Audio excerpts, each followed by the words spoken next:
Hey, in this video we are going to talk about the top 10 NBA craziest moments. Before starting this video, subscribe to our YouTube channel for future updates. Let's get started. Most of these activities that happen outside of the hardwood aren't too worth noting, but other events occur every few years that rile up the community and shock the world. Some of the events are felonies, others are misdemeanors, and others are petty differences, but they all affect us in some negative light and give us a different view of how we should see the people we call heroes and idols. In no specific order, here are the 10 moments that shock the NBA world. Number 10. Dennis Rodman kicks a cameraman. We start this list off with a player who could honestly have his very own top 10 list of crazy moments. Long before becoming BFFs with the supreme leader of North Korea, Dennis Rodman established himself as one of the most colorful players in the NBA. However, back in 1997, Rodman got crazy after tripping over cameraman Eugene Amos in a game against the Timberwolves. Rodman was suspended for 11 games and eventually settled with Amos out of court. But this event lives on as one of the stranger moments in NBA history. Number 9. Willis Reed rallies the Knicks to victory. The Los Angeles Lakers and the New York Knicks found themselves tied 3-3 going into Game 7 of the 1970 NBA Finals. Things weren't looking too good for the Knicks though. All-Star center Willis Reed had suffered a muscle tear in his right thigh during Game 5, apparently being done for the season. Despite his severely injured leg, Reed ended up starting and even scored the first 4 points for the Knicks. His presence on the court provided his team with an emotional rush, giving them the confidence to ultimately win the game and the championship. Number 8. Iverson talks about practice. The NBA has provided fans with many amazing quotes and sound bites over the years, but back in 2002, Allen Iverson gave us one of the most memorable press conferences of all time while playing for the Philadelphia 76ers. I mean, listen, we talking about practice, not a game. We talking about practice, not a game. Not the game that I go out there and die for and play every game like it's my last. Not the game. We talking about practice, man. In all, the word practice was dropped 22 times. Number 7. Argentina topples the USA in the 2004 Olympics. Okay, so this didn't occur in an NBA game per se, but the implications for the future of basketball in the United States were huge. The U.S. had long been known for its dominance in Olympic basketball, especially after allowing NBA players to partake in the 1992 Olympic Games. In 2004, the U.S. had once again put together a star-studded roster and was favored to take home the gold. It was a significant moment, as it seemingly represented a power shift as the rest of the world finally began to catch up to the U.S. in basketball. Number 6. Charles Barkley spits on a little girl. Still, as one of the more recognizable ambassadors of the game, it is easy to forget that Sir Charles was a fiery, passionate player who occasionally lost his cool on the court.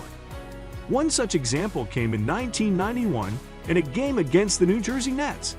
Upset at the racial heckling of a Nets fan, Barkley lashed out by trying to spit on him. Unfortunately, Barkley missed, and his spit hit a little girl sitting courtside. Barkley was suspended for a game and fined $10,000. This story has a happy ending though. Barkley ultimately befriended the girl and made sure she and her family had tickets to many future games. Number 5. It's Miller time. For a time in the 1990s, perhaps no person was more hated in New York City than Reggie Miller. The New York Knicks and Miller's Indiana Pacers met in the playoffs a total of 6 times between 1993 and 2000, fueling one of the better rivalries in sports and routinely pitting Miller squarely against prominent Knicks fan Spike Lee. This rivalry culminated in a truly epic performance by Miller in Game 1 of the 1995 Eastern Conference semifinals. With the Pacers down 6 points with only 18.7 seconds left in the game, Miller was able to miraculously score 8 points in 9 seconds, capping off one of the quickest rallies in postseason history. Number 4. Malice at the Palace. However, it was after that initial fight that things got crazy. While Pacers player Ron Artest was lying on the scorer's table, a fan threw a drink from the stands at him. This led artists to enter the crowd, sparking a massive brawl between players and fans that leaked out onto the court. In the aftermath, 9 players were suspended for a total of 146 games. 5 players were charged with assault and eventually sentenced to a year of probation and community service. 5 fans also faced criminal charges. The brawl ultimately led to an increase in security at NBA games and a limit to the sale of alcohol in games. Number 3. Derek Fisher's 4-second comeback. How long does it take to catch a basketball, turn and shoot it? Well, Derek Fisher answered that question back in Game 5 of the 2004 Western Conference semifinals. Fisher's Lakers were playing the defending champion San Antonio Spurs.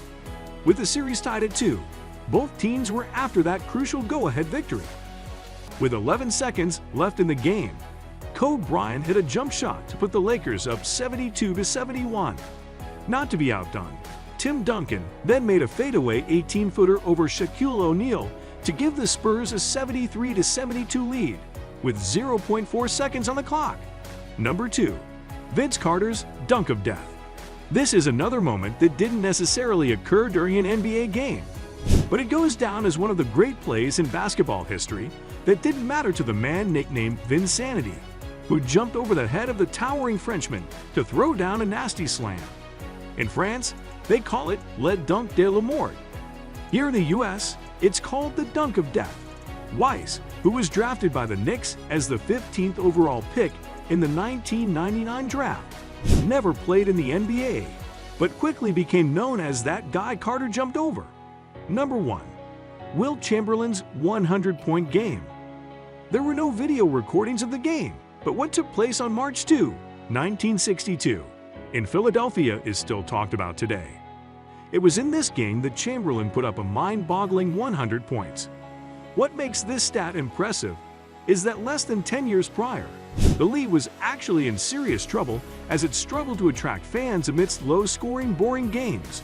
The introduction of a shot clock sped up the game, paving the way for high-scoring games like this to take place. What do you think about this video? Do let us know in the comment section below. If you enjoyed this video and want to hear from us again, be sure to hit that subscribe button before you go.